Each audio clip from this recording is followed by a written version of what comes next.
It was on the 19th of August 2025 that armed bandits attacked the Unguwan Dan Mantal community, killing 13 innocent people while observing the morning prayers. According to a press release by the state government, immediate security reinforcements and support measures were taken. Our correspondent Rukaya Jibia traveled to this community to talk to the residents. And in a turn of events, the residents disclosed that at least not less than 45 people were killed and more than 60 kidnapped, including women and children. The attack was a reprisal attack by the bandits, as 5 days prior to the attack, the community lay an ambush on the bandits and rescued at least 9 kidnapped victims, recovering 3 motorcycles and 2 AK-47 weapons. We have our correspondent who's live with us there in Katsina. Good morning, Rukaya. It's really unfortunate news to be discussing this morning, but talk to us about what you found out so far. Yeah. The community of Namantau, as you know, has been attacked on 19th of August. So according to the press release, 13 people were killed, according to the press release by the government. But when I went to Namantau community, they told me that at least not less than 45 people, and among that 45, they are not even sure if that is the actual number of people killed, because some were burnt, like beyond recognition. So they don't even know the number of people killed, but they said at least 45. And at least 60-something people were kidnapped. The community was, some of the houses were burnt. These people are, they are broken. They are angry. Because according to the press release, the Katsina state government said they have deployed security, they have taken security measures. They have deployed security agencies to the village. But to our own surprise, I'm telling you, only there is no single security operatives when we went to Namantau yesterday. Not single security operatives, except the police that escorted us here, 14 of them. And they went there because of us. Now, thank you so much for the update, Rukaya. Very, very sad situation. And that's why we do our jobs as journalists, is to go to to the source of the news. And you've seen that what the government is saying and what they're publishing is different from the reality. Now, from your interactions with the victims, how are they faring? What are they saying? And has there been any sort of support from the state government or the state government emergency management authority or response team? According to these people, they said nobody came.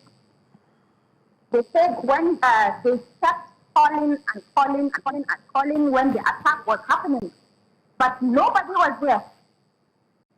Nobody went to them. They said they called the chairman, they called the DPO, they called people, the commissioner for internal security. But there was no response. It was after the attack. Then they now sent, I think, it wasn't the soldiers, I think it was the Air Force. And that is it. So these people are broken. I can say they are angry. Looking at the videos I sent, you can see them crying. They are so bitter. They are angry. They are angry at the government. They are so angry that they are just calling on the government to just kill them so that they should just do away with them. Let us just die. Because this is not going anywhere. They said they killed us in some houses. I think the entire house was wiped out. You will find out that maybe they killed somebody's parents, his siblings, his wife, his kids. Everybody except him. Okay, it's really, really sad to hear that for hours. And this is not the first time we're hearing of this kind of situation where they're waiting on security operatives to show up and nothing is being done. What kind of help would you say they're asking for at this time? What, in terms of support, the victims, are they asking for? I know that there is no form of compensation that will make up for the loss of lives. But are there any immediate supports that they're asking for from the government, from concerned citizens, Nigerians, and maybe civil society organizations? How can people help? They said the only thing they need is peace. They said they want to be able to farm. They said in all their lives, they don't even know that there is a democracy because they don't have access to good food, clean water, and what have you. They said the only thing they know is to farm and to wear their laptops, which they are not able to do now. They said the only thing they want is peace. They said, but unfortunately, we can't even get the peace, so we are calling on people. They said, we can't call on the government because the government always, they are doing nothing. So we want the people to help us and bring peace to our community. That is what they are calling on. Thank you very much for joining us this morning and bringing us that update. And please extend our condolences to the people in the community. We'll continue to follow up with the developments there. Thank you for your time. Thank you very much. Thank you.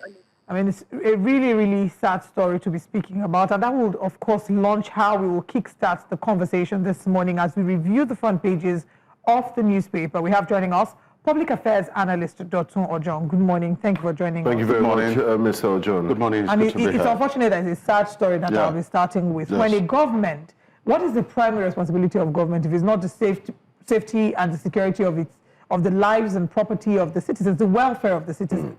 The people in Katsina, I mean, you hear our correspondents saying they're not even calling on the government anymore because they've called on the government and they feel like the government has failed them. So right now, they're calling on people to help them to maybe mount pressure on the government or whatever it is. And the government releases statements that are blatantly false on death toll and also its deployment of security operators to that area. And it's just a very hopeless situation. I can imagine what the residents of that community feel like. Let me start with the story of how my father would always stop us from hearing the 1 o'clock news while I was growing up. Why? Because in our place then, the local radio, 1 o'clock news is the world news. And they always tell of one bomb blast in Iraq, one bomb blast in Iran. We never knew as a boy that we'll get to a point in Nigeria where we move from one stage of killings to another. It was almost unconceivable while growing up that things like this could happen in our own country, Nigeria. And if you look at this story, you discover that they say it's a reprisal attack after they have tried to secure themselves. In other words, it's the responsibility of government to secure the people. But at this point, because they do not know, because your correspondent actually talked about not even knowing of democracy, because they just thought that, okay, we have to get to a point where we have to do this. And these people came back to wreak havoc. It's quite unfortunate. And I think if you link this to the story on one of the papers, I think the Punch newspaper, where the CDS actually talked about politics and 2027 election as being part of the things that are responsible for what we're having at the level of insecurity now, it takes you back to the same story. In 2014, there was this security challenge, and a lot of people said, oh, it's because of the 2015 election. In 2018, we had a similar experience. Now, my thought is that we'll have planned for the 2027 election so that we will not have a situation where these elements take over our system in the name of election and they continue to cause havoc in our communities. Honestly, I don't even know how to feel about this or how to react to this. But then again, like we've been doing here, we'll continue to hold the government and security agencies to account. We were in Benue yesterday for the New Central Town Hall in Plateau, for the New Central Town Hall. Again, using that as an opportunity to give the citizens a voice to air their complaints. I will continue to do that. Our correspondent will follow up with that story in Katsina, but our hearts really go out to the citizens there. There are too many stories on the front page. We'll see how many we can run through as quickly as possible. The New Telegraph says 2009 pact, ASU threatens fresh strike, says federal government destroyed trust. We talked about it earlier, but I want us to look at the bottom of the paper. 2027, Southern PDP has taken stand on zoning Makinde, says consultation with aggrieved members ongoing, won't go to gutter with Wike. CP PDP says stakeholders zoning meeting valid, authentic. And if you look right beside that story, you would see another interesting one there. RMAFC ignores criticism, begins pay rise process for Tinubu, governors, and others. Let's pitch our tent there for now. So let's start with Southern PDP and the issue. We hear that they're having their next meeting on Monday. How do you expect? I mean, it feels like it's now Wike versus Makinde. How did, maybe you have, I mean, I have to it was guess earlier. Wike versus Atiku before Atiku left. It's now Wike versus Makinde. And Wike and Makinde were part of the G5. Yeah. They were friends or allies. They even wore Ashwebi. What happened? Okay, so I'll start with the way former Governor Wike actually put it. He said, this Sheyi you are looking at is a dangerous man. because of course you know that two positive lines never get to power the bulb. So you need the negative and the positive. Wike is like the talking one. Sheyi is like the quiet one. So their combination actually made a way for them in 2023. They were able to go to the negotiating table and they were able to bring something out. But at this point in time, I think it's the fight for the soul of PDP. Because I like how Governor Sheyi Makinde put it, that this meeting is not about who wants to run in 2027. It's about the fact that they need to work on PDP, rebuild it. You see, it's a tragedy, and a lot of people don't know. In a democratic society where it is only the ruling party that has the possibilities, and the other parties have only potential, then it's a crisis. That means that you have given an opportunity for the ruling party to do whatever it is that it wants to do. So when we have dissenting voices, some of us who understand politics, who have studied politics for a while, who understand how a leader in Nigeria can suddenly become a dictator, we are always very happy if we see an opportunity for any dissenting voice to come out to say, oh, government, this is what you're doing wrong at this point. So a viable opposition makes for a healthier democracy. In 2003, there was an election in Ondo State that produced former Governor Olusegun Agagu, now late. And he's a book person, extremely booky. He wants everything to be written down before they are executed. And it took 2 years of his administration. They call it roadmap to progress. He was writing, he knew what to do, but he wanted it on paper before execution, which is fantastic. But your time goes quick. 4 years goes quick. So for 2 years, he was writing, was reeling out the plan, beautiful plan.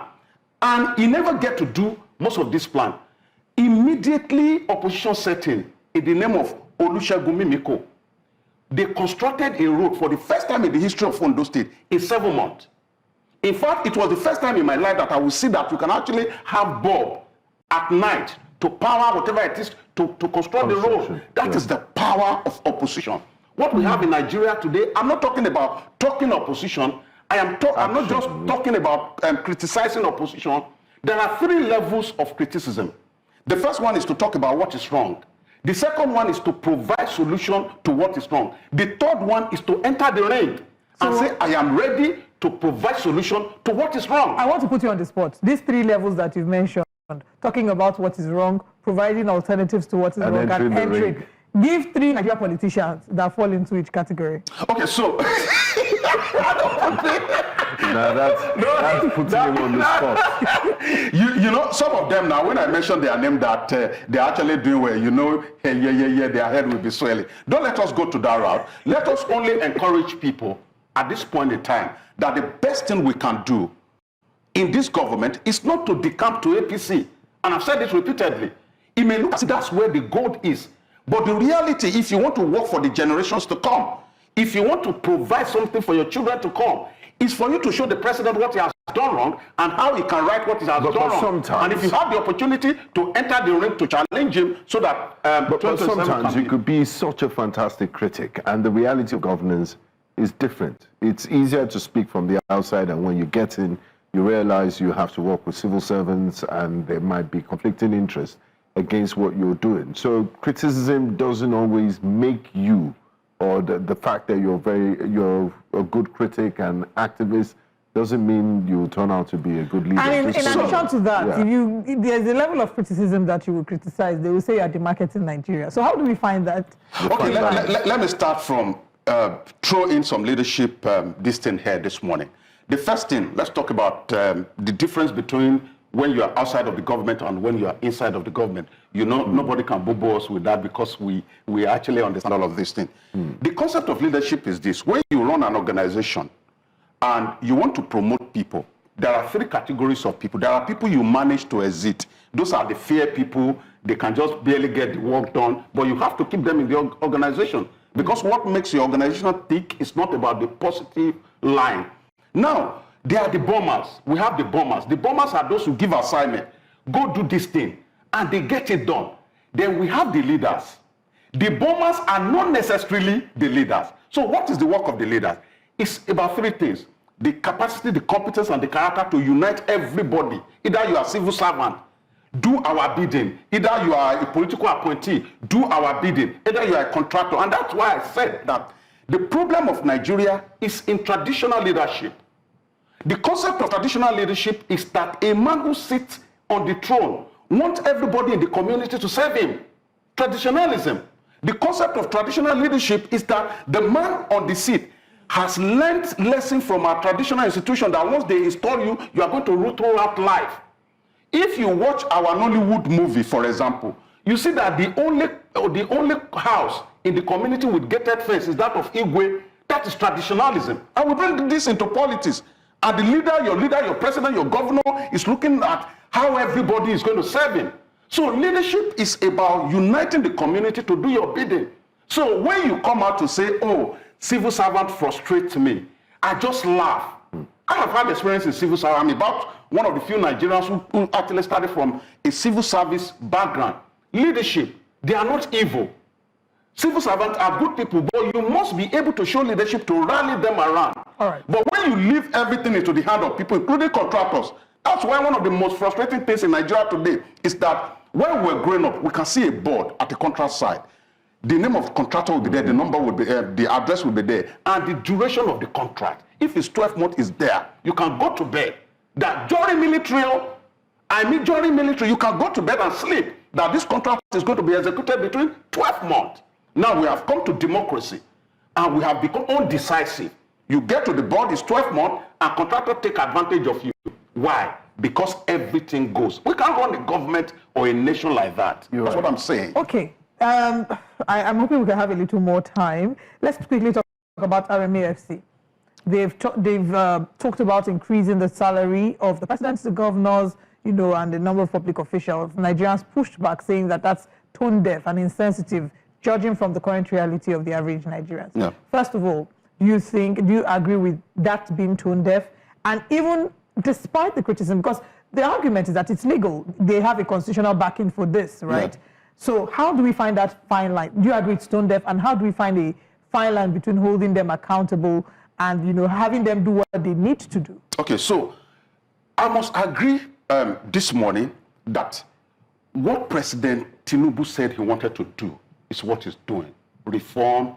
And I must also tell you in strategy that once you talk about reforms, you talk about pain.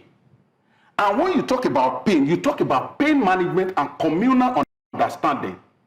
When your community understands that you are doing this for them, they have the courage or the fortitude to bear the pain. But the community we are in today does not believe that the president or his strategies or all of them are for him. And this is one of the reasons. Because they are not feeling anything. This is one of the reasons. When you read from the newspaper that the president is increasing his salary, what comes to your mind is not legality.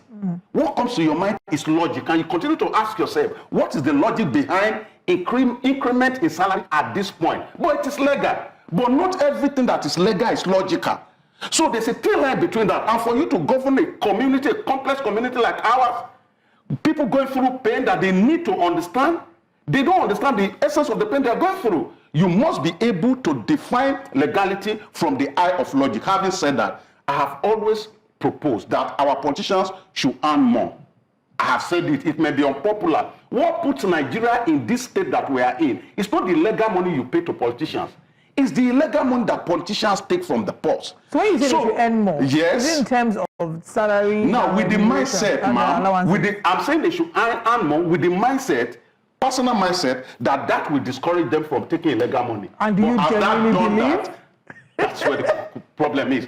There's no, is it in Singapore? One of the principles when they were rebuilding Singapore is that I'm going to import people who are from here to build a government and a nation that people will believe in. And the first thing on the agenda is that I'm going to pay them extremely well.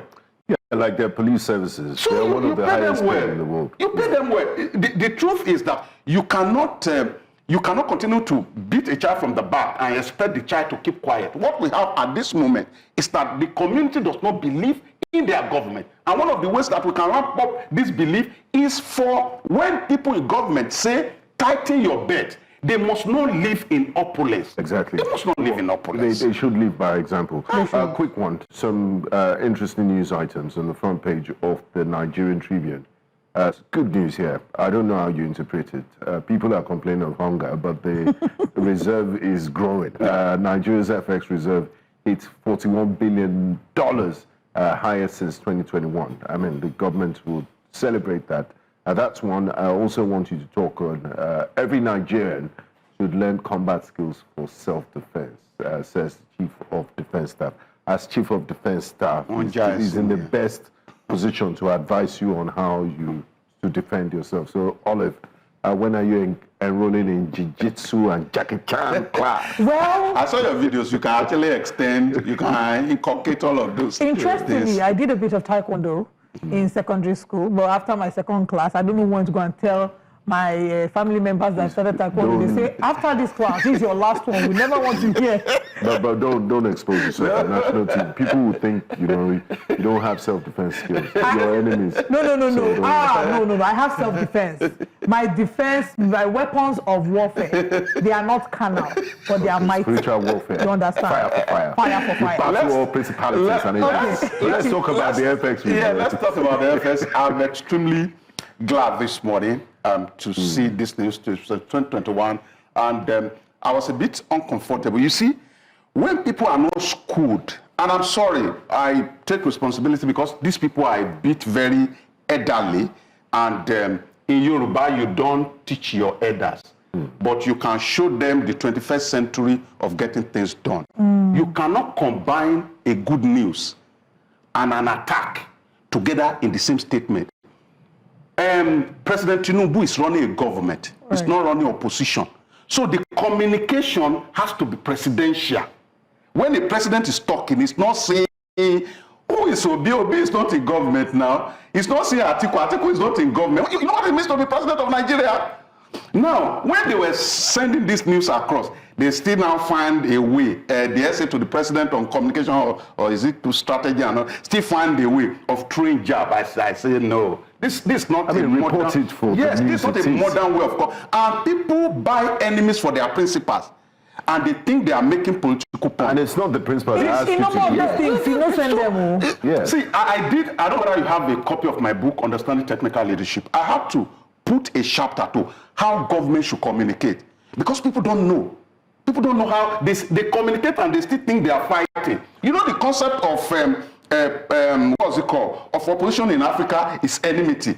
So you are in government, you still think you are fighting. No, you don't do things like this. This is a good news, and it should come as a good news, and I celebrate it, and I expect more of this. Do you know how happy I am when I was a business correspondent in 2011? When I look at our stock exchange today, do you know how happy I am? We are happy to see good news, but don't miss it with political insult. If you want to insult people, don't throw jab with good news. Okay, we're almost done. We're almost out of time, but I want us to quickly touch on, still on the front page of the Nigerian Tribune, a story that's really heartbreaking there. It says, woman mistaken for kidnapper in Kwara, killed in jungle justice. So already, it happened on Thursday at 9 a.m. They said the woman who the news agency refers to as a destitute female, wrongly suspected of being a kidnapper at Ipata Market in Ilorin. She was seen, and the angry mob descended on her, beat her, and by the time the law enforcement rescued and rushed her to the hospital, she was confirmed dead from the injuries. And I need you to speak on this as quickly as possible, because it's a shame that this shows us again, I would think that there's a breach in the gap, there's a huge gap in our security infrastructure, where people feel the need to be the ones to mete out justice because in some sense they don't trust that law enforcement to do what they need to do. Or what do you think are some of the factors that may have contributed to this, and how can we prevent this from happening again? Even the CDS yesterday, when I listened to him, was angry. Visibly, you will see it was trying to curtail it. Angry about our legal system. He said sometimes they will arrest people and those guys will get to court and before you know it, they free them. You can't run a nation like this. So it's not just all the time, it's not just about Tinubu. In our own little corner, judiciary is a major issue in Nigeria. And why I don't pity politicians is that they are the one that corrupted judiciary. But the bad thing, the bad media that the judiciary is attracting, is also affecting them. We must build a community where people will believe that their government will mental and discipline have trust in their government. The judiciary that is called the but then again, for the people, you can't continue like this. If you are angry, go wait till the day of election. Go and use your anger to change government. Not that you use your anger to be killing people. How do you even wake up in the morning and you see them beating people? And you see them, this same set of people, on the day of election, 5,000, you will think their brain has gone on holiday. I hope that we can remember when we talk about that story, we can also remember the Alufo and the fact that there are several innocent people who have been caught in the crossfire of angry Nigerians and unfortunately killed for nothing. And we hope that we don't have to keep reporting this in the news. Thank you so much, Dotun Ojon, for joining us. Always a pleasure. I'll see you next week. Have a fantastic Anything for the girls? Happy weekend. Happy weekend, man. Okay.